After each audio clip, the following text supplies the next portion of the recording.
Heyo, welcome to Benchwarmers, a WOSO podcast, episode 33.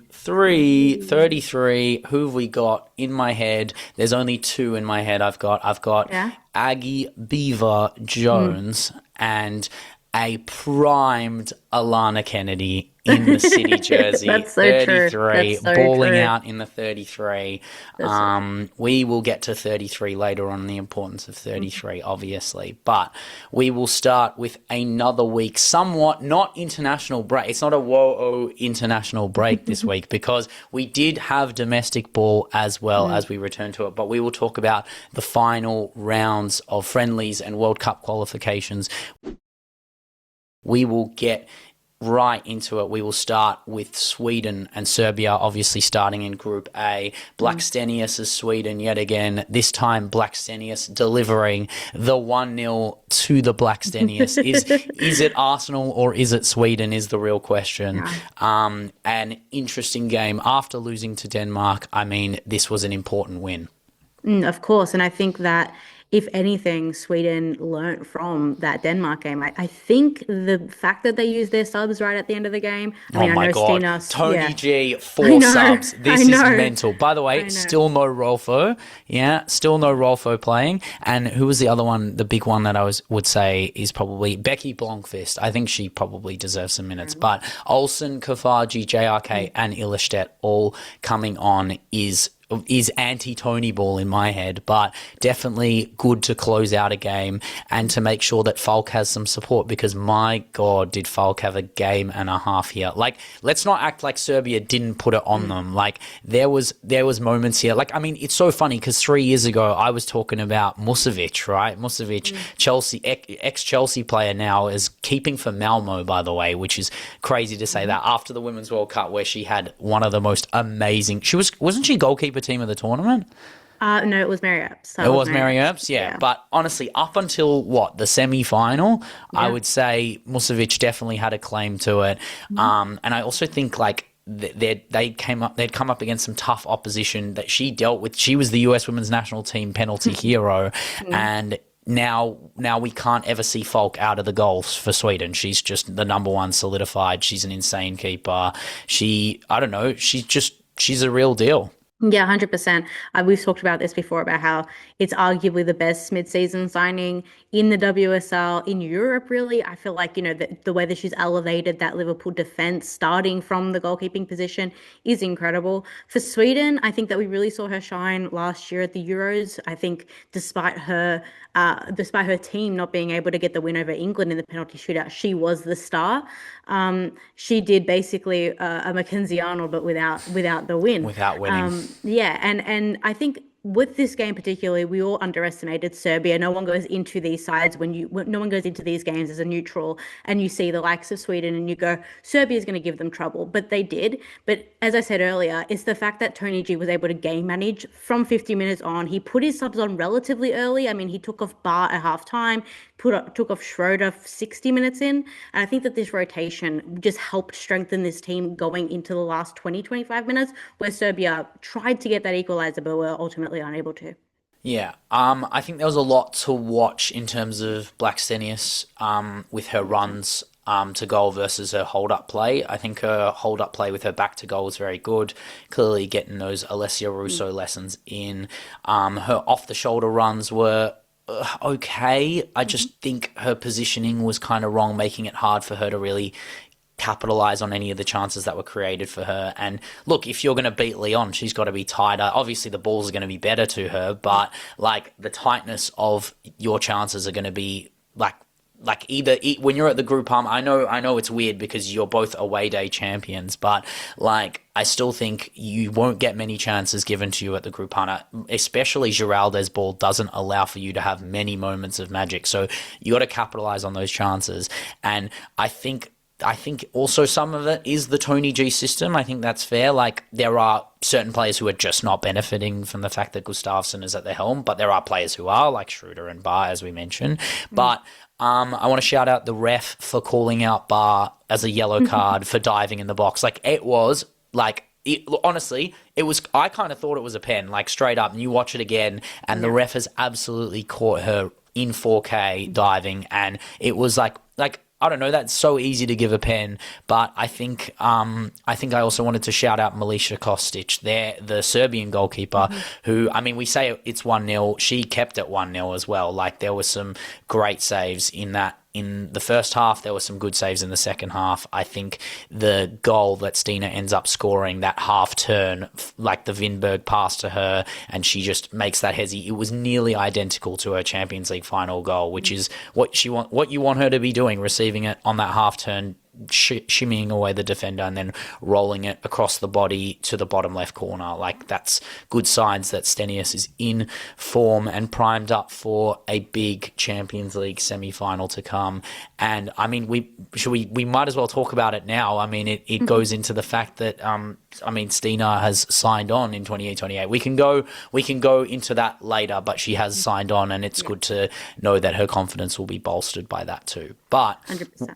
Yeah, we will move into the next game in Group A, which was a scoreless draw for the first. I mean, this is the first time we're covering a scoreless draw in a while, it feels like. I don't feel like we've had many that we cover, but Denmark and Italy, look, they're the top of Group A. We were talking about Sweden and Serbia, but that's actually 3 and 4 in the reality, where Italy have pulled off what I would consider the WOSO effect of, we talked about this in episode 1 about WOSO kind of being a few decades, markedly 2 decades behind MENSO in a way, and I feel like this performance was very, very much reminiscent of the prime Italy calcio, in the sense of, like, there was just no way Denmark was scoring. Some of the defensive efforts made in this game by Italy's miserly backline were reminiscent of the errors. Like, if this game went to penalties, Italy win this game on penalties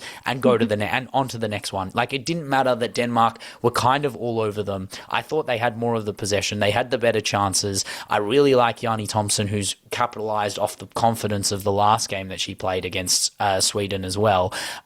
There was probably a red card possibility of that Balenciaga Dragoni high foot moment. I think she's lucky that, like, she had her foot at her face, missed her face, and it came down. So I think they kind of called it in the contest and gave her a yellow.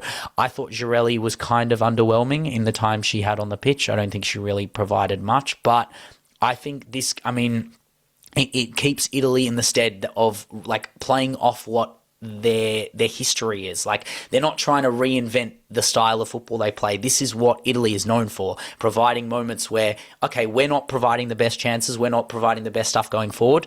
Good luck trying to score against us, because in tournament football, that's what you need. You need to not concede. It's not about how many goals you score, because you can always be caught out on the break, and you can always be beaten, and namely were beaten by England in that moment because of, like, I would say, I mean, a bit of Michelle Adjumang magic, but also a little bit of just, like, taking the foot off the gas in the dying moments of a tournament where you need to be 100%. And I think this game, albeit a nil all and not many highlights, it is very much a marked, like, representation of how far Denmark have come attacking wise, and then be able to get their own clean sheet, because, I mean, it's been a while since they've had a clean sheet. I think it's the 2nd of December since they've had their first it's their first one since last year, so it's their first one of the year.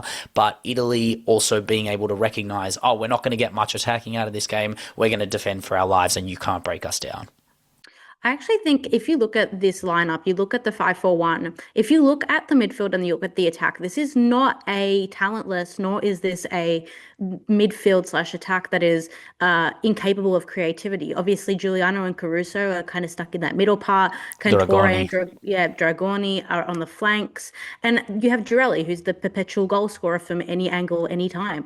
I think that Italy played the better of the two teams. I think they had the more shots. Not many, but they did have more shots. I think that they controlled the game more. So as you said, that they were able to basically set the tempo to whatever status they wanted it to be set. And I think at this time, they were looking ultimately either for a smash and grab or to secure points away from home. And I think if we look at Italy and their record away from home, it's not particularly flattering. They play really well at home, but away from home they do struggle. And I think that a point against a team that snatched points off of Sweden have been arguably the best team in this group. And I think probably the most underrated in the World Cup qualifiers. I think this is a point that is well deserved and well earned. I think they're the second most underrated team, because we'll get to the most underrated team at some point. But yes, we look at the end of the group one right now. Denmark is topping the group. Italy are on 5 points. Probably will find a way to a qualification playoff game. I wonder if it'd be against Ireland. I would love an Italy-Ireland game. Awesome. I think that would be a fantastic, like, battle of wits in terms of battle of identity. I think Sonchin and Carla Ward would have a very interesting battle, especially with the form that Ireland are going into. And we will jump into that Group B Ireland-Poland game, another round of it. Honestly, I wanted another round of it, but this was slightly different to the 3-2 that happened last week. We had a 1-0, I mean, a lot of 1-0s this week, but we'll go 1-0 to the Ireland at home. We had Marissa Sheva tapping in this goal. This is just, I think this is poor defending. This isn't like, it's a good goal. It's taken. She's in the right position. It's intuition. But to have three defenders, Shiva being goal side of all three of them, if I'm the manager of Poland, Nina Patalon, like, I would be fuming. I think Ewa had a big chance early that faded wide, and a very big chance late that was very poorly taken, and I expect better from Ewa Pajor. And I mean, look, it's hard because it's like the whole country falls on her shoulders, and like, I can't expect her to bury every chance, but I mean, there is like skill in Sarapata, who came off the bench, did well to manage the space of Patton and Hayes, two defenders I rate very highly. And then the header down fell to Pajor. She had time to take that, finish that, and she took it one touch. It just bobbled into Brosnan, and that was kind of their big moment. I would say the only other things I had in that game was Kreziman on the left side was very good. She's one of Dijon's own, causing problems for Ireland's right side, running through Patton and Hayes whenever they were rotating. Played that ball to Pajor early on that was missed at the near post.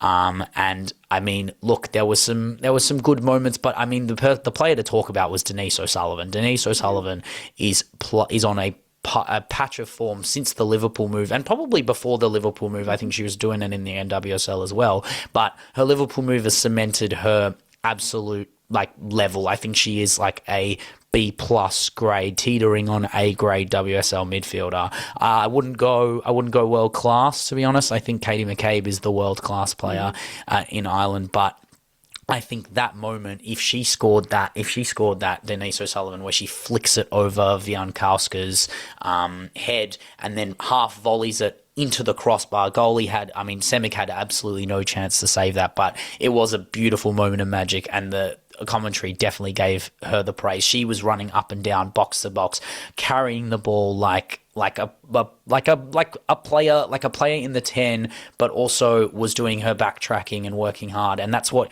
you want. The best box to boxes are starting attacks and ending other teams' attacks. And I think that's why Denise O'Sullivan was deserved, in my opinion, was deserved of player of the match. Well, Katie McCabe, after the game, she gave basically her tick of approval to Denise O'Sullivan during their huddle after the end of the game. She was the one who told Denise O'Sullivan to lead the chant at the end. Denise O'Sullivan is such an anachronistic player to football. You don't really see these types of players anymore, the Kim Littles, the Minnie Gories, these like small, diminutive midfielders who aren't necessarily like the most technical. I think Denise O'Sullivan's probably the most technical out of both right now. I think she has still the most skill to give on the pitch. But in terms of like the way that she is able to roam around, she's very free in a system that is actually highly dependent upon players staying in their position.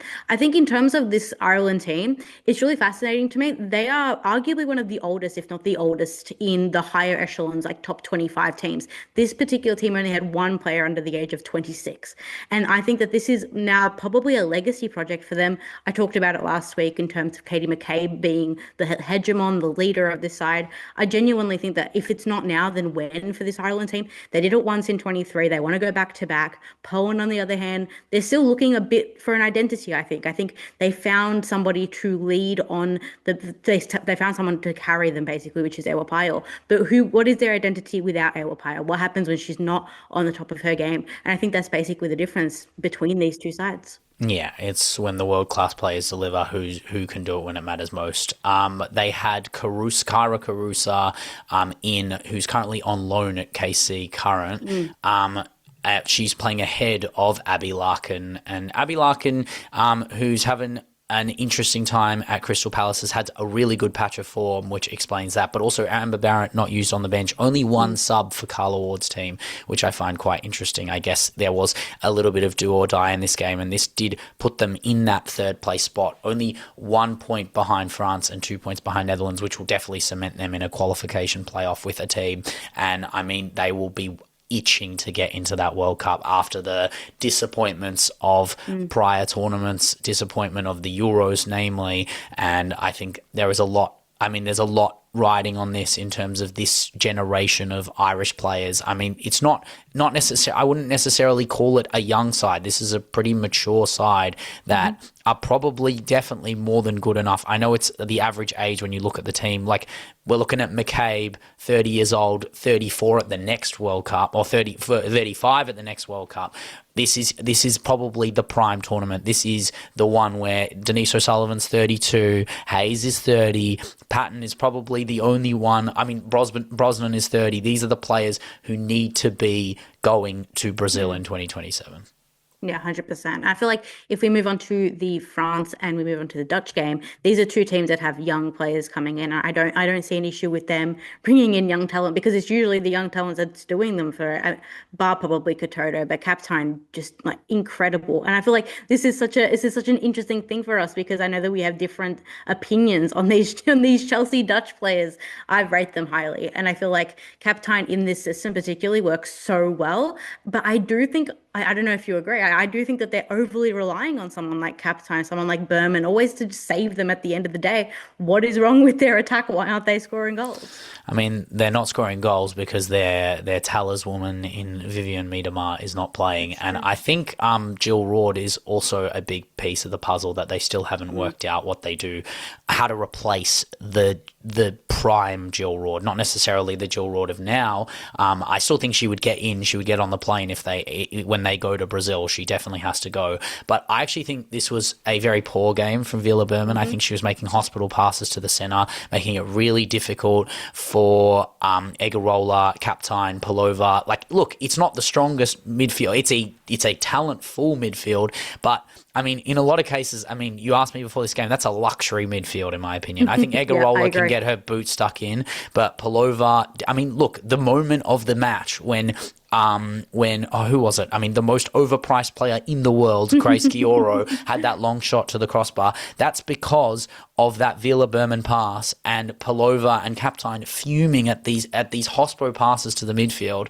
And then you have a player like Kaptein who can score that goal. That header, that was nearly identical to the cup final. No, it was the semi-final or the quarterfinal against us for Chelsea. That header, that's her goal. She's a very good aerial threat, and I think that comes from most Dutch players being good with their head. I think that is part of their game. I think about Berman, I think about Lukta, I think about Viv, I think about their history and their successful periods. A lot of it is aerial threat from the back and set pieces, right? Set pieces are crucial to them, and having someone like Lynn Vilms to take your set pieces is an absolute luxury in itself.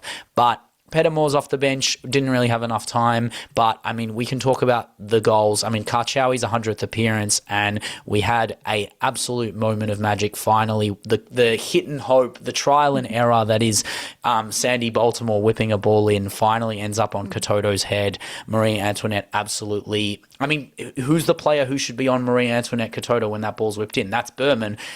Katoto leaves her player. She gets on the back shoulder of Berman, and then it forced Egarola to be in a heading battle with Katoto, and that's just Leon on Leon war crime. Like, that's a terrible thing for Berman to let Damaris go, like, oh, you have to deal with that now. But it was a very good equaliser. De Almeida, what are you doing? What are you doing? You are one of the biggest frauds in WOSO. I think she's one of those players that's just like, again, we talk about it, like French Ashley Neville. Like, she is just one of those players that, like, that clearance just has to go out. That, like, you are 2v2, you're being pressed, you have to put that ball out of play, and she doesn't. It goes to the line, Esme recovers it, and then Esme whips it perfectly, right? You're just going to let one of the best left-sided players in the world whip a peach of a ball to Kaptein, who we know is an aerial threat. Then we had Grace Gioro's crossbar hit. I think there was just moments in this game that were left to be desired from both teams.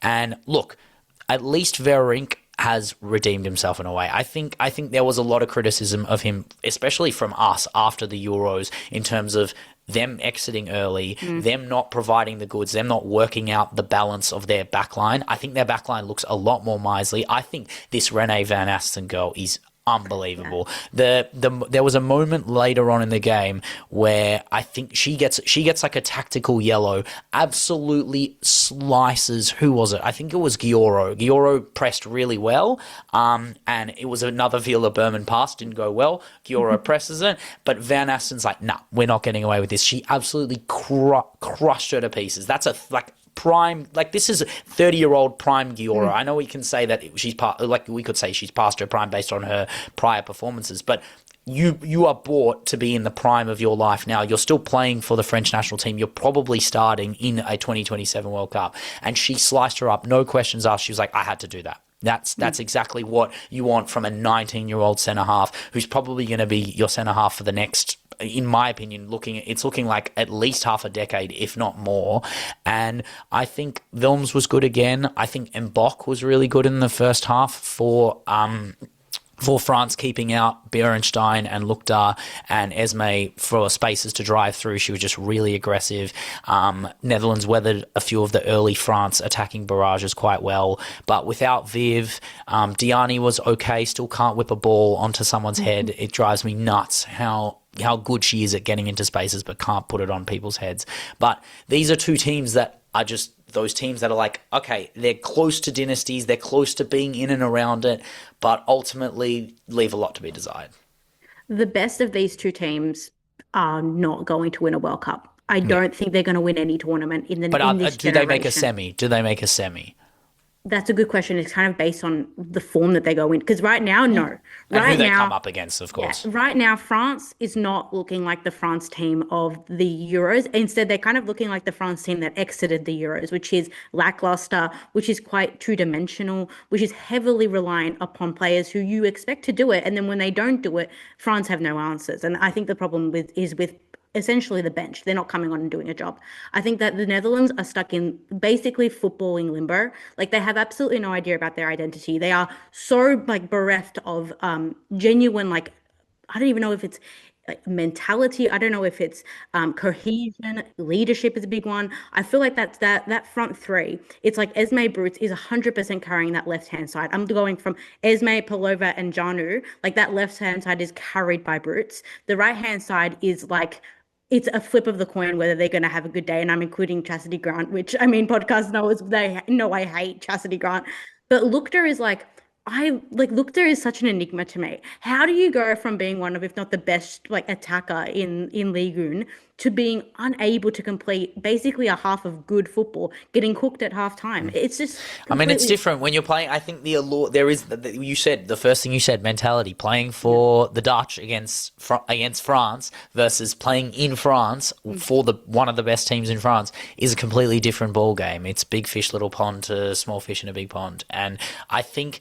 Look, the Dutch need to be good enough that Esme Brutes isn't playing left wing. That's kind of the issue, is that she needs to be the left back and there needs to be a left winger who's going to do it. And look, Viv will help, but I don't know. I don't know how, like, I watched Viv in the Euros and I kind of felt the same thing, that same mentality, the same, a lot to be desired. What can you provide in service? The way I think that Viv can provide her best is the same way that she's providing her best for AJ, which is that she doesn't go up front. And you have a player like Lukta, who is a natural killer in front of goal when given the opportunities to do it, right? Yeah. If Viv can create the 2-3 big chances a game, which she can do, Lukta will bury them.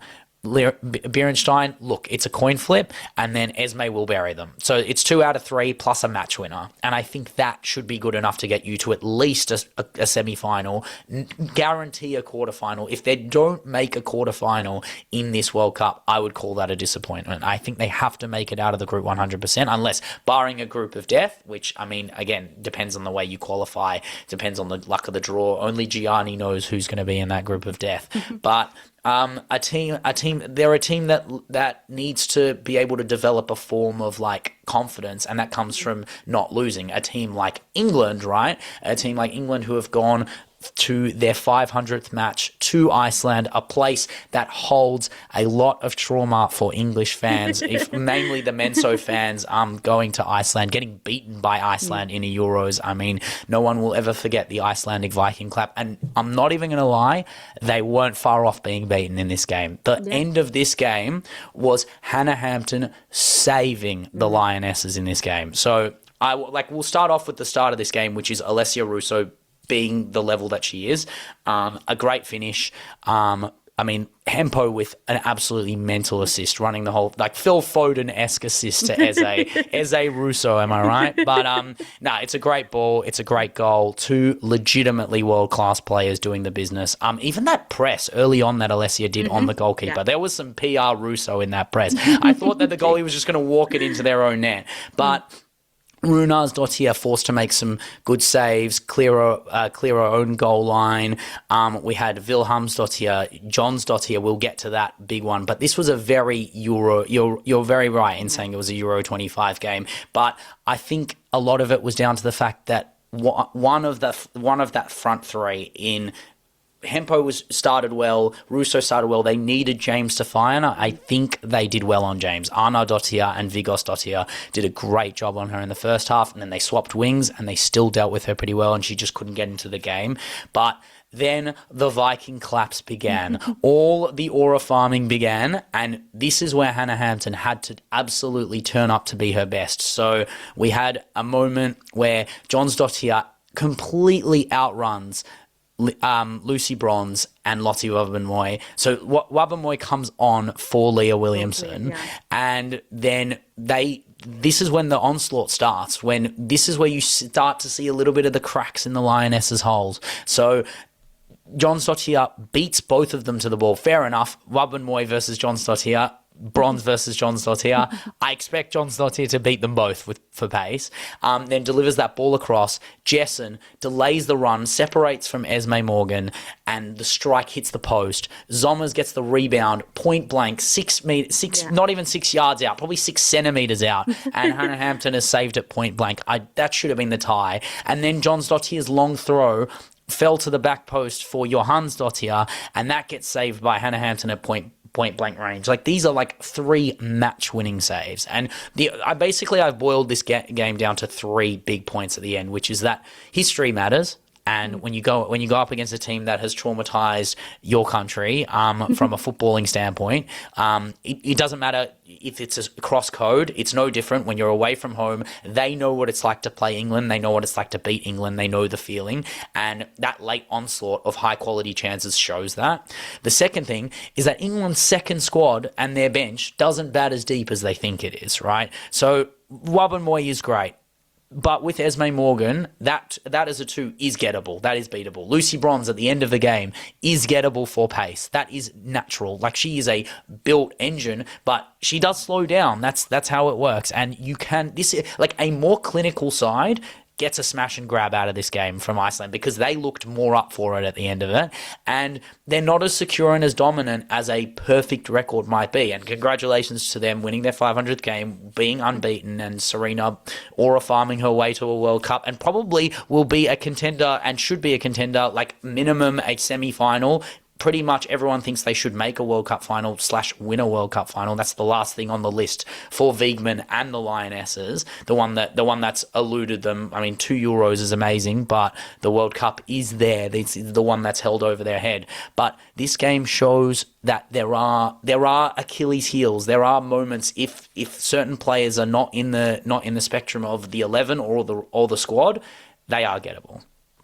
I think you're being a bit harsh on England. I do. I mean, think, I always will be, but I think in terms of Iceland, I think I went into the 2025 Euros putting them as my underdog.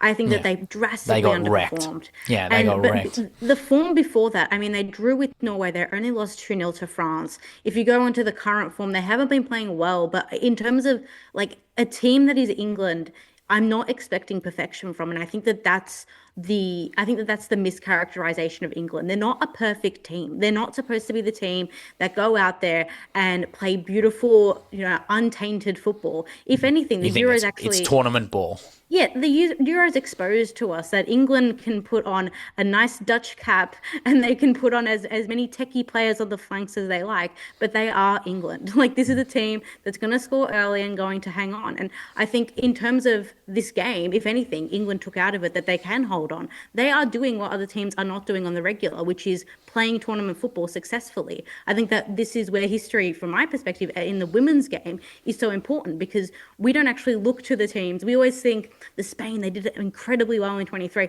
not looking at the history of actually a lot of teams before Spain were going into tournaments, pre-tournaments, not smashing teams, but getting clinical 1-0, 2-0 wins. And I think England are just following that history, and I think they're doing it very well. I do get the point that, again, tournament ball is tournament ball. We talk about that England-Italy game in the semi-final of the Euros and think Italy could have won that. That should have been their game. They had the better chances, they had the better moments, and then there was a bit of magic and a bit of tournament magic, and then even Spain were better than them for parts of that final, but then I actually think England did show that they had a level of football that they can match. And I guess that is falling to your opposition, but it was more about the way in which that, I don't know, the best way to defend in some aspects in an 85 minutes, 90 minutes is to get the ball up forward, is to attack. And when you have world-class attack, get the ball to them, get them to retain, draw a few fouls. That's not just club ball. That's not just perfection. That's nous. I don't think Serena is going, well, we've copped 5, 6, 7 shots in the last 10 minutes of this game. That's not in my opinion, that's complacency. That's the fact that their team is lacking quality in the back end to be able to control the possession of the game. I think if you look at the possession stats of that game, they were ahead, but markedly, if we looked at the last 10 minutes, I reckon it would be slightly different in the speed at which Iceland attacked, the chances that they created. I think there is no manager out there that is going it's natural to not get our attack going and firing on all cylinders. But our defense needs to be resolute. Our defense needs to be doing what we want them to be doing, which is not allowing high percentage chances through. So a better team goes into those last 10 minutes 1-0 down and probably has better opportunities and probably scores the goals that Ireland scored.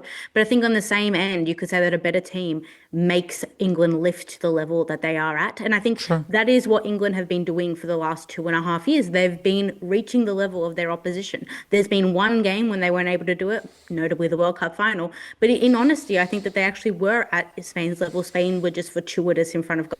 And I think, honestly, looking at basically the thing that I believe is the most impactful thing for England right now is how are they going to take on more than their opposition? How are they going to make, when they're playing against teams that aren't necessarily, going to be the nicest on the ball, are going to be looking for the last 10 minutes to score goals? How are they going to be able to make their chances count and potentially, if you are to be correct, make sure that they get 3 goals, 4 goals, and 5 goals? But I mean, again, you are correct in saying that again, it is one game out of a haystack. That it is something that may just go by the wayside. But if it happens in a tournament, that kind of thing, that sends signals and signs to other teams that know that they have momentary lapses, and you see the momentary lapses when certain players come off. And I think Leah Williamson, for all the attributes that I think that she has on the field that have like slightly decayed as we've gone on, the leadership aspects are clear. Like they looked lost without her in the central pocket, and that's the anchor. That's the anchor. If you lose your anchor, you're floating in space, right? I think that's where other teams have the chance to punish, and you don't want that to happen in a tournament where there's no 3 strikes and you're out. It takes 2 chances from Pajor in that game. I'm saying Poland in that game, if Pajor's on the end of 2 of those chances, that's a 2-1, and we start looking at this game very differently, and we go, okay, well, they were bound to slip up, but also it was the way they slipped up. It was the manner they slipped up. They've won. It's the manner that they've won where I think there are signs and symptoms of the way in which they're playing that are gettable. And you talk about England matching the level of their opposition. If we move to Spain don't match the level of Ukraine. They go for the kill, and they change the patterns, they change the angles, and they're trying new things. That's the big thing that I see is like Alessia Russo, Hempo, they're the things that we know and love, and we see it. It's patterns of play. It's beautiful. Spain are trying new football, and it is so exciting to see. The fact that they're trying to basically validate all my takes about Edna Imade is fantastic. I think it was a little bit overboard. There were a lot of crosses in this game. Holy crap. It felt like I was watching a Lyon game a little bit. But Edna Imade powering in 2 of Lucia Corrales' crosses, one at the start of the first half, one at the start of the second half. Honestly, deja vu. Edna Imade, just what a player, what a header. She's now got her own signature celebration, basketball shooting Imade, clearly watching Benchwarmers, looking at our Kang Magic Johnson edition. Obviously, she's just giving that identity to the team, and she's reshaping a side that probably most people would say didn't need reshaping. It was a pretty polished side. Esther Gonzalez, you had Jenny Hermoso, you had all these players, all this world class, and now we've got this new angle and this new way to score. Her runs, her movements only get better, only get more intentional the more that these players start working with them. I think Corrales is probably the future left back of La Roja. I don't know if it's Olga. I don't know if it's someone else. Maybe it's bloody Carla Julia who's playing left back / left wing. Who knows what the answer is, but I think Spain were just absolutely... I mean, it was the second half they went in that flow state. It was weird to watch them not do the walking the ball in the net, but it shows that there is identity from Sonia Bermudez. She's trying to say, you know what? The dilly-dallying, super passing, going up, down, in and around and walking the ball in the net isn't always the answer. Let's do less combination play. And obviously without Bonmati, it's harder to do that combination play and retain the fast speed of passing. It's not APA on the field being able to do it. It's a different midfield. Caldente is not playing at the same level as last year, but still providing that support. I think that shot from the Ukrainian girl, Olha, at the end of the first half was pretty crazy. That was Maria Mendez, by the way, doing what I can only ascribe as Real Madrid coded defending, where you just let the player shoot. It doesn't matter if you don't know who they are and you haven't watched the game tape. You let someone shoot from the edge of the box like that, Real Madrid-esque, they will pounce on it. And, mate, Nanclares is lucky as well. It bounced off her and went out. Like, there was some serious luck to not make that 1-1. But, I mean, then we had... Lexi's ball to Vicky Lopez. Vicky Lopez hits the post, near post, like ruptures the ball into the post, which was quite impressive. And then we had that third goal was, who was it? Well, it was Maria Mendez. I think she did have the goal. It was the Vicky cross to Maria Mendez. And look, I don't want... Why are Barcelona players whipping the ball into Real Madrid players? Why was Real Madrid... Why was Athenea freaking prime Athenea when she was passing the ball? Oh, no, I agree with you. The fourth goal of this game is Salma Paruello passing the ball to Fiamma Benitez, who gives the ball to Navarro. This is Barcelona teaming up with Real and Atleti. This is this is only can be ascribed as 2020s football. When there is a time where 2000s football, that would be abolished. Like that is the Spanish institution abolished. Like the fact that those three teams are teaming up to score a goal in this game is crazy. I think it's actually been like Barcelona's it's a Barcelona tenant to play well in the Spain team and pass it specifically off to Real Madrid players to make sure that they know that Barcelona players are making Real Madrid players look better. That's Oh, what you know I what? think. You know what? That is actually a good stat. That Yeah. does make it, that does make, like, if that's the agenda, I would love a player to validate that firstly. Like, probably an ex-player would be best. Probably not a current player, but I just kind of like the idea that they're just playing these balls into players that they don't think can score, and they're like, oh, see that ball? Yeah, but I kind of like that. And then Vicky got her own goal. This was a very sad goal, to be honest. I feel bad for Lesia Olkova. That ball just, like, funneled through her legs, and then Vicky, great composure, took on the keeper, took on the defender, just too easy. 30 feels like a 35-year-old world-class player playing, but she's like, what, 15, 12? Like, how old is Vicky Lopez? We will never know. She's like Endrick, maybe it's a 70-year-old thing. I have no idea, but she has the class of, like, pretty much every young La Masia player channeled into her. She's gonna take on the reins and take it on with all the what we know she can do, which is probably run this country for the next 12, 15 years if she keeps going the way she's going. But that is all I really have for La Roja as we move into a team that I have dubbed as who I'm picking for the World Cup in 2027, a team that I think has a coach who is hungry to win, a coach who can create new styles, patterns of play, pretty like progressive technical football, but did not deliver today. And also, I mean, look, he knew, and he even said about the Austria game, which we said was very like comprehensive performance. He was angry about that Austria game, the fact that they conceded that one goal in the pre-match presser, and he was talking about this game being a little bit of a resurgence, a bit of a revenge tour. And look, it was the first start from Larissa Mulhouse against Austria in Austria, and I think that they can play better, and I think this was a showing of what he said. And I think that's sometimes where managers get a little bit caught up in their own game, and like when you win 5-1 and then you say your team hasn't really played well or to the level you think they are, it is a bit demoralizing because they have put 5 past a team. But ultimately, this was a scoreless draw, another 0-0. I think it's a very, very interesting like moments in this game where they definitely could have scored. Larissa Mulhouse doing the dead ball specialist work instead of Yula Brahm this game, and we had a very good header from who was it? It was Stroker Nusken, CEO, and then we had Janina Minga heading a ball from 5 yards out into the crossbar with an open net. So like obviously this is a game where they did create the chances to score. I just think they didn't take them today. Obviously, the dogs, though, the terrible tackle from Janina Minga getting her sent off later on in that game. She had to stop the player, but obviously silly Dogzo. But I mean, it is a wild moment where they're catching Germany on the break. They had a moment to actually score in this game, but it was an amazing box to box recovery effort from Nusken to get that tackle, showing that she can do it on both ends. Another player that we question why she wasn't getting the minutes she was, and this is what she can do for Germany. But I don't know. Germany are one of those teams where I think that like they were just taking chances wrong, in my opinion, since long shots were going too high. Nusken's headers early on were going wide. We had a goal line clearance from Hanshaw because Dahlmann's link up with Ket was good, but the eventual cross wasn't good enough. So I just think there's just, like, I know Mariella El Sharif is a great goalkeeper, and, like, it's hard to beat her, and she's a Benchwarmers legend, but they need to be scoring between Yula Brand, Dahlmann, and Larissa Mulhouse.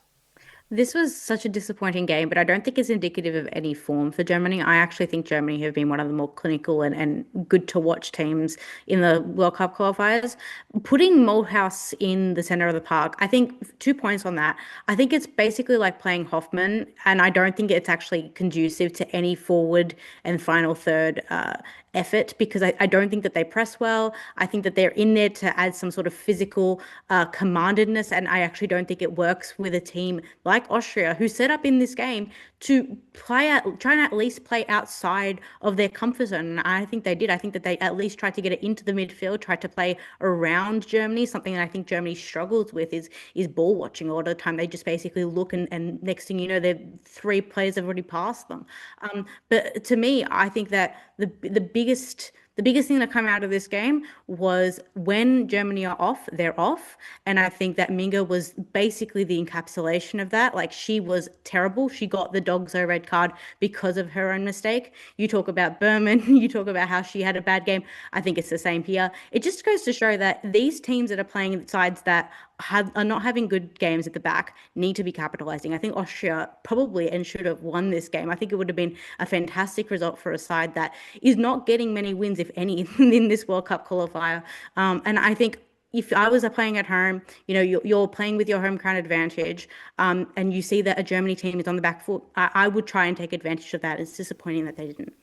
100%. And I wanted to pose to you the winger mix. So you've talked about the midfield mix and facilitating that. So we have Dahlmann, we have Jule Brand, and then we obviously have Clara Bull, right? So I think Jule Brand can play on the left. I don't think she can play on the right very well.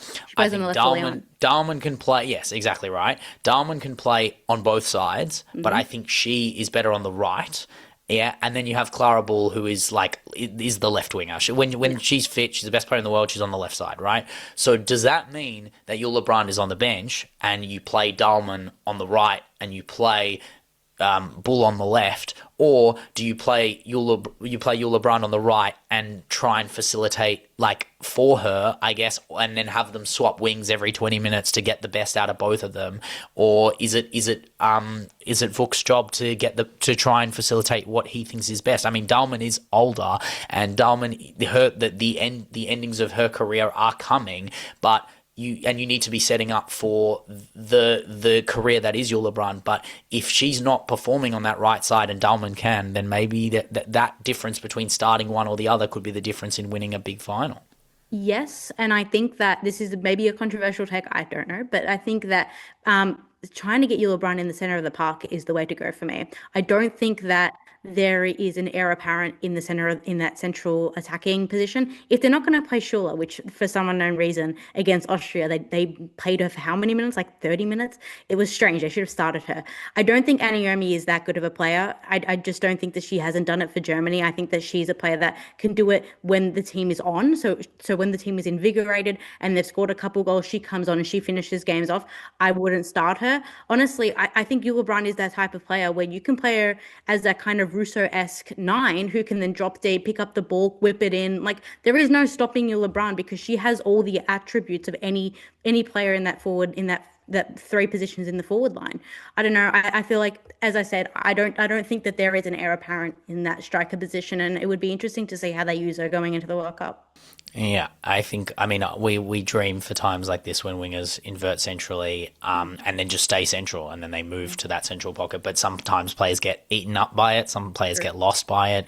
I mean, we still ask for Mary Fowler in the centre of the park and we don't get that a lot, and it makes us furious. So I wonder what Germany fans are probably thinking when a player... And then you have Searchy as well. What are they going to do with Searchy? Searchy, Fry gang. There are 10s there, right, that can be played there. It's just finding the one that works for Vuk, and ultimately we will find out soon enough, really, as he mixes and matches and gets his perfect squad for what he wants. The one thing about Germany is that they have depth. That's the one thing that everybody knows. They have depth at the highest level of European football. That there's not going to be a problem there. 100%, and it's all across the grounds as well, whether it's in the WSL, whether it's in the Frauenbunds, and I mean they run different parts of WOSO as well. But we will move to my true love in Scandinavia, the Norwegians, who at home got their second win over Slovenia.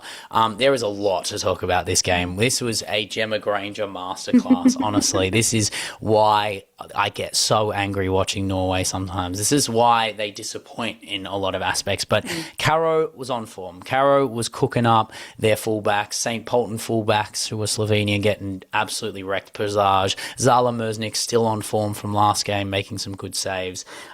We had a myriad of Norwegian opportunities that were just overhit crosses, audacious shots, just not going their way. I think then the first ball, we have a free kick from so far out. It's 46 yards. It's so far out. And we had the captain of Slovenia, Mateja Zver, who plays this long ball, and just remember this long ball from early. So she plays this ball, it goes like 40 yards, it goes to Sternad perfectly, gets there before Fingerstrud, tries this backheel flick, and then Bielde like basically stops it from going in, right? And that was the first set piece, and I was like, okay, they're just gonna go for any set piece now because I think they knew that they had them. And then that corner that they get from that play hits the post. You have a scrambled strike from Kasbar, which is cleared away for the second example of why they look like they need to work on their set pieces. They did regain their momentum. We had Caro missing Ada's foot for an opener, but it was 10 minutes later, the 35th minute, where Caro found an inverted Signa Gopset whose block shot pounced on by the fine wine of Norway, that is Ada Hegerberg, who scored the opener.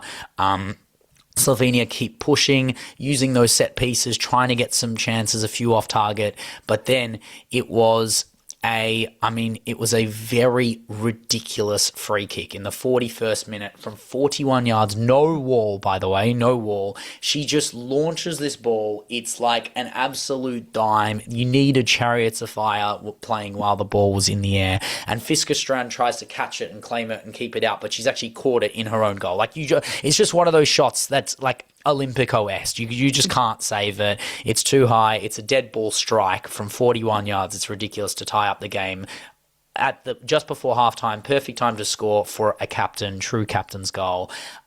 We then had the second half. We had Caro to Nalsen to Marnham, and then Marnham had a shocker today. I mean, she was being forced out on the wing, which again, like, why is Marnham playing on the wing? Why is she overloading? Like, I get if Gopset wants to invert from the left side, sure, but Marnham should not be the overlapping run and cover. That's just not what she does. She's a box crasher. She's a killer. She smashes the ball. Why are you asking her to open up her foot and finesse strikes and finesse crosses? Her weight of pass and her weight of touch has frustrated Arsenal fans all season this year. Don't expect her to do something that she can't do or hasn't done in a very long time.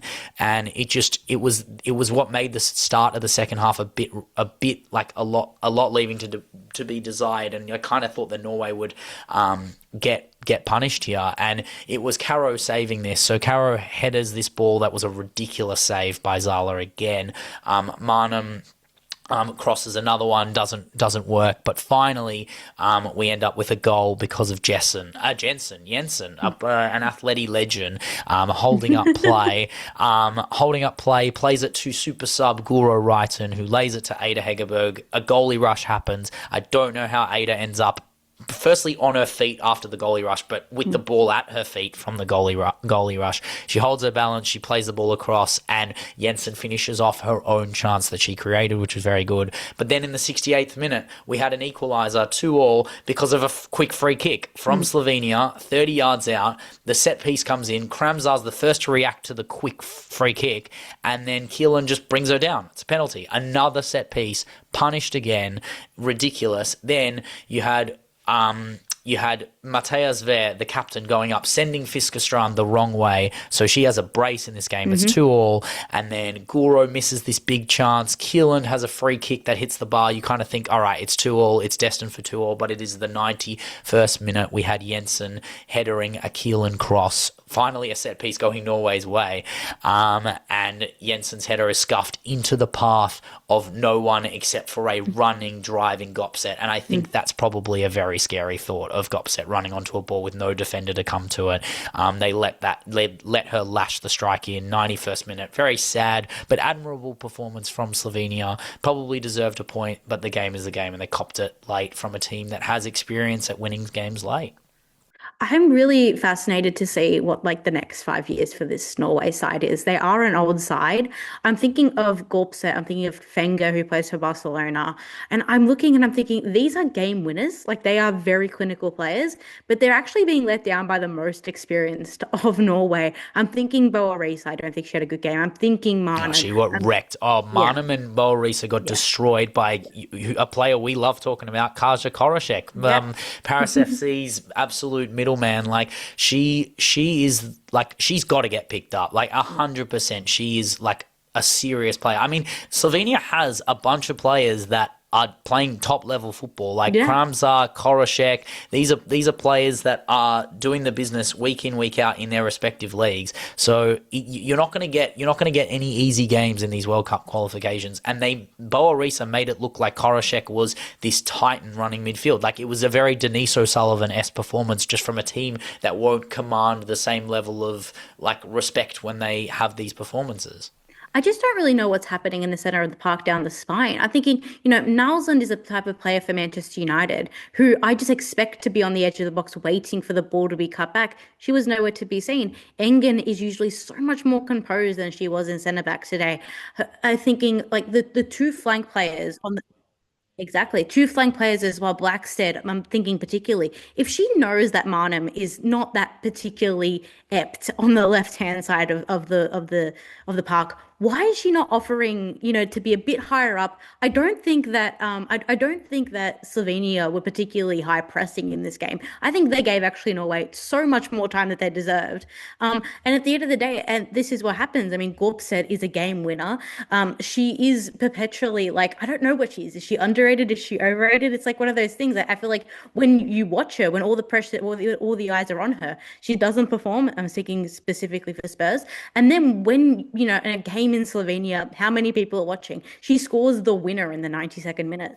That third goal. I mean, the reason she's at Spurs is because of a third game week of the Euros where Exactly. she scored Yeah. 2 goals and 2 assists, right? It's luxury. I think she's overrated. I think she's very overrated. She's only there because of that amazing performance. And look, she's got a That's good ping on harsh. her. Like, okay, That's yes, harsh. she had good league form, but a lot of players have good league form. No, Monica Barr has good league form. I Schroeder knew you has were good going to say league that. I form. was thinking the exact Like same these are Yeah. two players that haven't been bought by Spurs in the mid-year, haven't been bought by any Yes. world-class teams. Yes, yeah, that's true. That's very fair. But I just think Gopset was a reactionary signing. They needed a winger. They got Hermano on loan, and they're going to lose Hermano, whereas Gopset is a player that could be at Tottenham for a while. But again, if she's going to be this player that people think she is, and if I'm wrong and she is correctly fairly rated, she shouldn't be at Tottenham for very long, if that's the correct assertion. But Well, we talked about that. We talked about after the Euros, we spoke about how someone like Gorpset should probably have stayed where she was and then had a few more wait years for the under her big belt. move. And then wait post World Cup. I think the Euros, as you said, it's reactionary. World Cup also has post World Cup signings, but Of course. I think that it would have been interesting to see her play against sides that weren't against Europe in Europe, I should say. 100%, and we will eventually get those. But I still think when you're talking about Norway's future, you're 100% right. The age of this team, there are players that will probably make it to the next World Cup, the 2020, the 2031 World Cup. But Engen, it'll probably be her last tournament, that World Cup in 2031. But this golden CGH. era, we're talking, I mean, we talk about, I mean, the golden era of Norway is gone, right? It's that early 2000s where they were the top of football and they were lino copying and they were winning European Cups, and Alex Scott can tell you all about it. But you have a player like Caro, you have a player like Hegerberg who are probably, I mean, I would say Carol was still on the top of her game. We'll get to that. I mean, there's a reason why she's sitting right here, and it's in a Barca top, not a Norway top. But this is the last chance. This tournament coming up in Brazil is their last chance. The Hegerberg, the Titan that she is. Graham Hansen, obviously Nilsson 30. I think she's a bit luxury. Obviously at United, she has been very good this season. I think she has dropped off a little bit on the back end of the season, but the start of the season when they were managing Europe and domestic competitions, she was a big reason why they were able to do so. But I'm looking at that, not the 19, 20-year-olds. Obviously, Fenger will come through, and we don't know how good she's going to be, whether she even stays at Barca. I mean, the hope is that she will stay at Barca, but obviously these youngsters get poached very quickly. But it's the Bieldas, it's the Blackstads, it's the Marnhams that are going to run this team for the next 5 years. It's not the Gura Reitens, right? Gura Reiten is this is the last tournament for her, but it's even Jensen, it's their last tournament. Gura Bergsvan, it's their last tournament. You need to look at the youngsters that are going to give you some moments to think, all right, there is a future for this Norwegian side. And I think you're 100% right. When your average age is nearly 28, there is a lot of questions to be had about where the youngsters of Norway are going to come through when they play these big games, bringing on 20-year-olds, 19-year-olds who are going to come in. I think Keelan for VFL is very good, and I think she was a very big part of the reason why Gopset got that last goal. But she needs to be getting more consistent minutes for VFL Wolfsburg. Like, that's a kind of player that you can build your spine off. I think it's kind of sad, the fall off that Norway have had. I think I put them closer to the caliber of someone like Switzerland than I do someone like France or the Dutch or, God forbid, Spain. I just think that this is a team now that have not invested well in their youth. They've heavily relied upon this perception of greatness that we haven't actually seen transpire in many a year.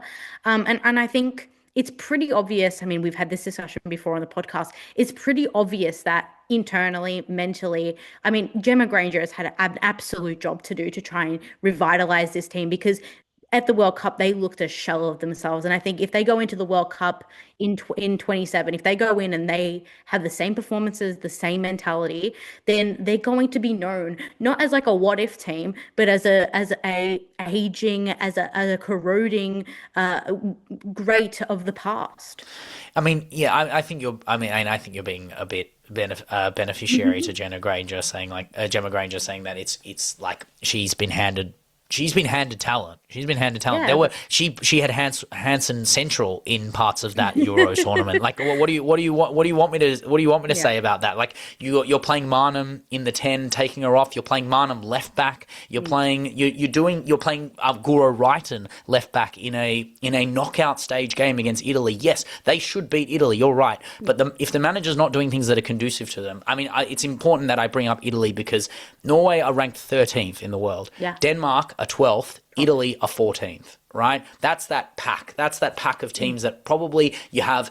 I would say Denmark on the upward trajectory, bar Pernille Harder retiring 4 years, 5 years down the line, maybe. Italy. 4 years? 5? You're giving her 4 to 5 years. I don't know. How old's Pernille Harder? 30, 32? No, she's older than that, Ben. She's 33. Yeah, I mean, no, but I'm saying she's 33. I'm saying 4 or 5 years, but not at Bayern. Like, she doesn't have to be at Bayern. What, you don't think she'd be fine in the NWSL? She's killing everyone at 33. I think she's one of the best players in the world.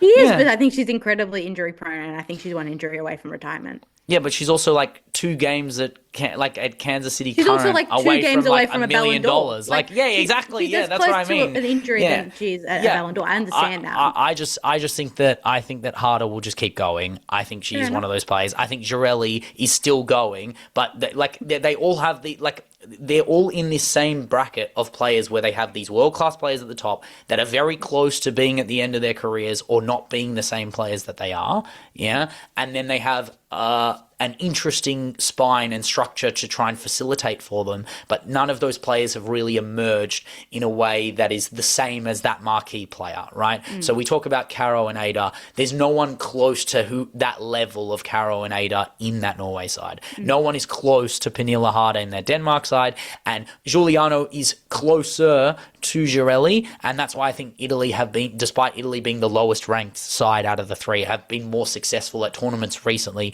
because they have players who are dominating their domestic leagues better than the other ones are, and facilitating for the fact that their domestic league is a higher quality league than Norway and Denmark. In my opinion, I think the Feminile is better, and that caters for a more well-rounded based team.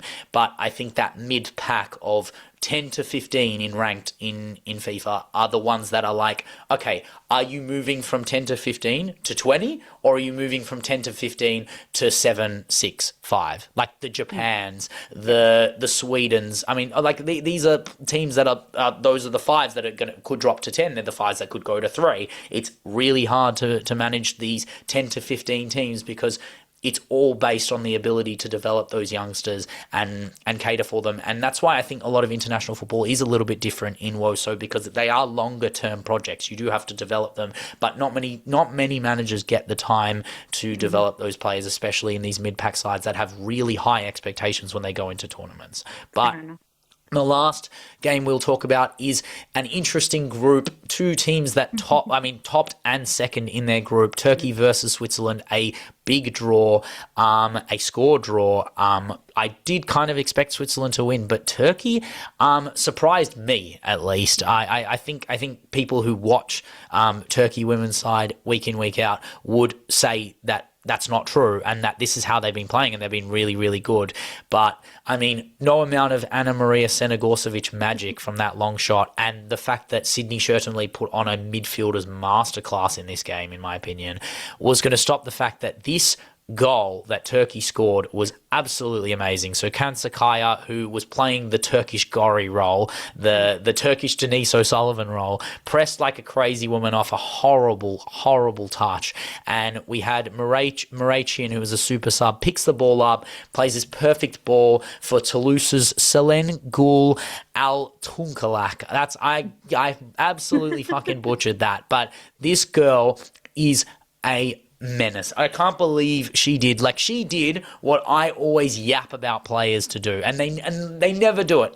It is so easy for her to just strike that straight at Liv Peng, or try and open up her foot and put it wide. But she runs forward, she takes on Liv Peng 1v1, skills it past her with her right foot to her left foot, and pokes it into an open net. That is maturity. That is world class. That is world class. A world class moment, right? That is how you take on and you show strikers' instinct. And that composure was amazing. Turkey are a team that should have a lot of youngsters coming through, based on the fact that their domestic league is quite strong and they keep their players internal, kind of similar to like Italy and Norway and Denmark in that insular domestic model. However, if you actually look at their 11, their youngest player in their XI was 22, and the youngest player on the bench was 21, who didn't get minutes and doesn't get minutes for West Ham. Her name's Hallie Hussein, who plays in League Cups and FA Cups but hasn't really got the minutes yet. But I think this Turkey side are on the era of something special, in the sense of their MENSO side 20 years ago being able to do the same thing, right? This is the magic of the MENSO WOSO effect, right? Where, I mean, anyone who knows their history about 2002 Turkey, they came third in a men's World Cup. They came third. This is before all the politics affected football in Turkey. This is before the Erdogan ball and Hakan Suka and Abdullah, what was his name? Erkan era. Like, this team was full of some would say are nobodies bar Hakan Suka, and they proved very impressive. They beat Senegal, South Korea, Japan, China. Like, they beat teams that were way better than them at that tournament. So we finished third in any World Cup is very impressive. I mean, it's not impressive for Belgium, but it's impressive for Turkey. And I think when you look at this, when you look at this team, there are not many players you'll know. There are not many players that are in Europe that will catch people's eyes. But as a unit, as a team that's going to go to I think are going to go to the World Cup, based on their qualification form, this is a team that are going to shock and be a little bit of a dark horse for some teams to break down. Yeah, I definitely think so. I think that Turkey has long been seen as a place in women's football that has been like a dead end. I know that Can Cinti, I believe, went to Galatasaray, didn't have a great time there. But I think that Turkey are one of those teams, with the help of UEFA, with a bit of soft power probably, are trying to raise the stocks of their youth teams. I think that's why we're seeing quite an older side in their senior professional outfit. I think that they're putting a lot of money into their youth academies, and I think that will transpire and that will prosper. And I think it's not going to be long until we see an Arda Güler for the women's side. And I think that their brand of football is not something that is alien to women's football. You know, that traditional, either the striker or the midfield type that likes to get in there and kind of get stuck in. I think that that's what Turkish football is all about. But it would be fascinating. I think that we don't usually have the same. We're not usually as excited about new teams coming up in Europe, because we're so enamored by the established teams. So when we see someone like Turkey, when we see someone like Slovenia or Austria, and they're having, you know, relatively good World Cup qualifying, or potentially Euro qualifying, or whatever, Nations League, like, we have to be paying attention, because they're going to be the hotbeds for new talent come the next 10 to 15 years.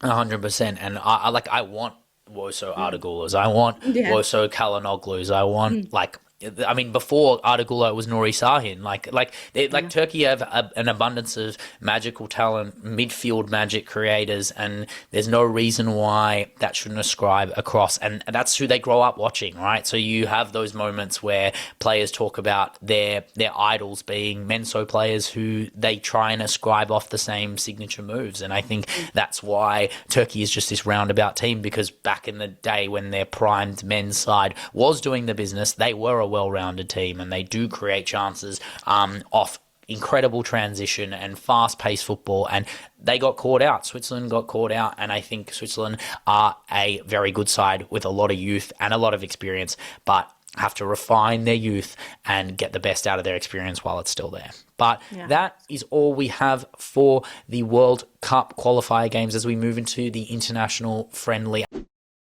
I mean, it's basically just one game. It is the single game that did come out. Yeah, that did come out when we released the pod. We did our predictions for the game. I think I said 3-1. I was pretty close. I was close. I thought Japan would get one again, and I really wanted Japan to get one in every game. But obviously, Emma Hayes was never going to let 3 games, 3 goals happen. They needed to keep a clean sheet. They needed someone to hold the line. And I mean, look, they brought on someone to hold the line. They brought someone on as a centre half, and that ended the game. Like, this is the kind of thing that I just can't understand. Like, I think when I watch football, I can watch certain teams and managers and see what they're trying to do and see what they're doing. When I watch Emma Hayes in this puffy jacket and a stupid hat. I'm sorry. I know, Leggy, I know you love hats, but that hat was ridiculous. That was like Trump-esque hat. Like, that's so like, true. She's like, so MAGA. She looked so MAGA-pilled in a way that should never be ascribed to an English manager in any way.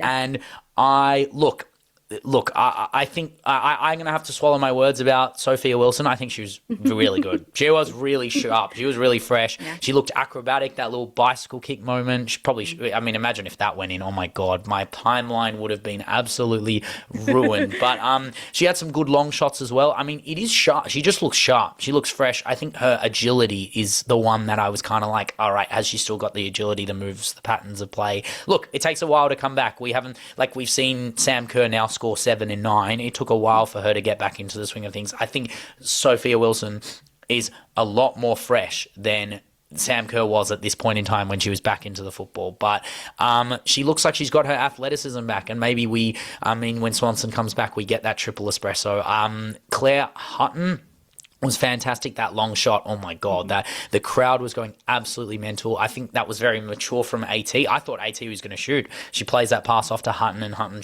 takes that strike. Like, that's confidence. That's maturity from a young player to know that, you know what, not everything is about me just taking on the game and winning it myself and facilitating for other players. And that probably comes from being coached by, she's coached by Sonia and Emma Hayes. Like, it's pretty good combination, club and country, to be coached by. But it was it was a relatively interesting performance from Japan that looked tired. They looked really tired after 2 games against the US, and they were ready to go. And then it was San Diego Wave Zone, Kennedy Wesley entering the pitch at 46.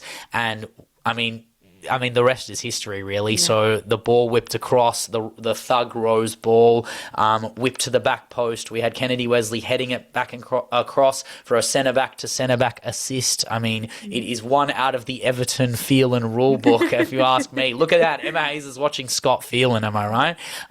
That's just how I'm feeling. And we had Germa head it at the back post for 1-0. 10 minutes later, it was Kennedy Wesley tackling the ball. Such a good player to get that tackle in and then play that ball. I believe it was to Rodman. It was to Rodman. No, it was to Heaps. She played the ball to Heaps to Rodman, then Rodman's pass. The spin on that ball made it so easy for Rose to thread it through. I did want to mention with that first goal, do you think it's funny that they're so dangerous from set pieces now, and then when they had Wambach and Alex Morgan and Rapinoe, I genuinely think they feel like they're better at set pieces now than when they had those like elites, because it's just the moment. It just creates those moments of magic. I think players just want to get on the end of big chances, and I feel like obviously Abby Wambach scored a lot of headers, but it wasn't like they were all set pieces. It was like in play. It was facilitating transition ball, those crosses. The most iconic iconic one-back goal I remember is that like running onto a diving header. Exactly. The Pino Pino cross. ball. Yeah, exactly. But this is like dead ball, set piece, tournament ball. Well, I think this just goes to show that my theory at the start of the season that the set piece is dead and needs to be revitalized is true. Is your I think worst that take of all time. no, it's not my worst take. It's not That it was because dead. That it was dead. Full stop. yes. Worst take ever. And now it's been revitalized. Yeah. I think the US women's national team has actually heavily relied upon set pieces basically ever since 2019. And I Yeah. think that one of the things that they lacked in 2023 was a set piece specialist. I think that they over relied upon a style of football that they were way too underconfident in. And I think one of the things that they are showing now is really just an overconfidence that is apt, but that is applicable to the type of football that they're playing. I think this is a team that knows what they're good at, knows their strengths, is so good at recognizing the opposition and how to play around them. I'm never thinking that there's going to be a team, maybe bar Spain, where they're going to feel like they are playing the underdogs because the mentality in that squad is elite.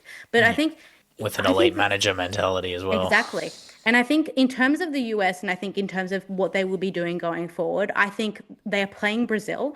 That is an equal challenge to them, to Japan. These are now two teams that they're playing in friendlies. Twice they're playing FA, Brazil. are you three watching? times. Are you seeing Yeah. this? Are you seeing this schedule for the Exactly. US women's national Yeah, team? I think three Emma Hayes times, yeah. Emma Hayes just goes that one. That one, Yeah. that one. I don't care how much it costs. I don't care about the fumes, the emissions, carbon offset. Bring them to our backyard. We will play, or we'll go to their backyard. Who cares? Yeah, we they're going to be. Brazil. Yeah. Of course they're going to Brazil because they're going before the tournament to get a sense of the space, to hang around, do some photo shoots, do some things like get the PR going. Like I don't know, we'll talk about their PR choices later on in the pod. But I mean, that third goal was again another set piece. Jaden Shaw whipping a ball to the back post, and it wasn't a header this time. It was some Shaolin outside of the foot volley that from Kennedy Wesley. Like this was the player last week we said bar Wesley. They probably got their starting 11. I said that exact. Yeah, I said exactly. that You said bar Wesley. It's probably their starting 11. And you look at her run for Wave. She's been playing amazing for Wave. Wave atop of the NWSL. She keeps going. She becomes a team of the season centre half this year. There is a hypothetical where we're looking at a team of the season player in Wesley. We're looking at Emily Sonnet, who's I think probably one of the most consistent American defenders of, the last few years. And then Naomi Girma, who they've decided and entrusted as the captain of this team in some aspects, and the captain of that backline, playing that role of the Leah Williamson in a way to stabilize everything. But there is a choice that, she'll 100%, 1,000% be on the plane, but there will be a genuine case where we talk about Kennedy Wesley as a starter for the US women's national team. And it's incredible. They have Emily Sams. They have Naomi Girma. They have Wesley. Patterson. They have Patterson. Yeah. Their options are endless in the back line. And I think right now, I think the big question is, when is the Naomi Girma move into midfield? When is it going to happen? She is so wasted in centre back. And I know a lot of people are saying her 1v1s are incredible. Her running back is phenomenal. She can't do that in the six. Like she this could, is a player. This is a but player she can't get in the midfield. There's no chance. That's the thing. That of course. But my thing is that she's young, and I think as a captain, we've seen Lindsay Heaps play in every single position for the US. This is not rogue and not foreign to a US captain. I think that she is primed for a move into midfield. I think that she has to be on the edge of some crosses. Her heading technique is incredible. I think that she can box crash. I think her kick is underrated. Of course. But I think that this backline for the US is what is the most fascinating, despite their midfield and attack being probably the most of concern by the media. Everyone wants to know who's going to be starting in the 9, who's going to be starting on the flanks. No, but they don't need a 9. That's how good they are, and the way in which they facilitate for their wingers, the way they facilitate for Rose Lavelle, who's in the GA categories pretty much every game for the US women's national team, bar a moment where they get beaten. And I think, I don't know, I just think Yui looked flat. She got ruined, she got ruined in this game. They looked like it was a flat 2, which was weird. I don't know why they didn't just play a 4-3-3. I guess this was the move from the new manager, that they're trying to adopt a new style in a 4-4-2, trying to flatten out the game, I guess, for the third game instead of running around in a 3. But ultimately, I mean, look, you're not going to break. She's not going to break into a midfield with Coffee, Heaps, and Lavelle. But also, I will say Well, Coffee that didn't play. I mean, I yeah, mean, no, Claire Coffee Hutton didn't play is this third game. They didn't need her, and also she'd played both of the other games, considerable minutes, and she needs to rest for the upcoming Brighton game. That's a big game for us that we need to win. But you mentioned Naomi Goma being young. You know who else is young? Lily Johannes, who didn't get a lot of minutes in these 3 games, right? Lily Johannes is a player that, I mean, again, poster child Leon, poster child the US Women's National Team, all the hype going on, like I feel like obviously no, maybe there is a case of you know what, do it on the big stage and then I'll trust you. And I think you don't get a bigger stage than a Champions League semi-final against Arsenal at the Emirates. You know, like if Lily Johannes wants to be the player that everyone thinks she is, and look, the player I think she is, I think she's the one that's good enough to break into midfield and just let her do what she wants. She is Lily Johannes. Like we've watched her do the magic. She just needs to do it to a point that impresses Emma Hayes. I feel like Emma Hayes should probably be at the Emirates. She'll be watching Emily Fox and it gets so good. It'd be so great. Exactly. It'd be box office. I mean, she could sit with Kang in their opposition director's box. I mean, I know they're good friends, but that is all we have for the friendlies this week as we move into the Asian Cup under-20s final. We glazed DPRK's team, all for them to lose in the final. Albeit, look, they murdered Japan. They did give it. They threw the kitchen sink at them, right? Like this is not me saying Japan outplayed them. This is not me saying that DPRK, I would say I still stand by everything we said about DPRK, but anyone can win a one-off game in tournament football, and 17 shots to, what was it, 3 or 4, and the one at the back post, the whip across, it wasn't their day. There was that one shot from the DPRK girl, the number 10, the 40-yard shot, tried to keep catch the goalie out. The goalie runs back, not even looking at the ball. She turns back and the ball's hit the crossbar. It was like a 40-yard crossbar challenge. It was just like they knew it wasn't their day.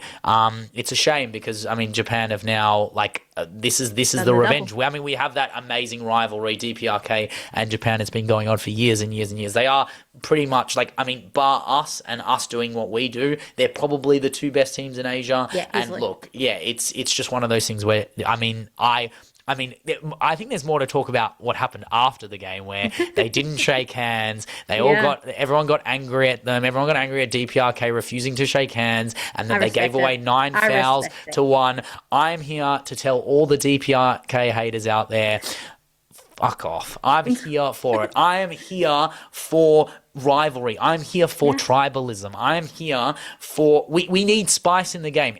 Anyone who doesn't like it, right? Let's say if you're an American WOSO fan and you think that DPRK are doing unsportsmanlike conduct, right?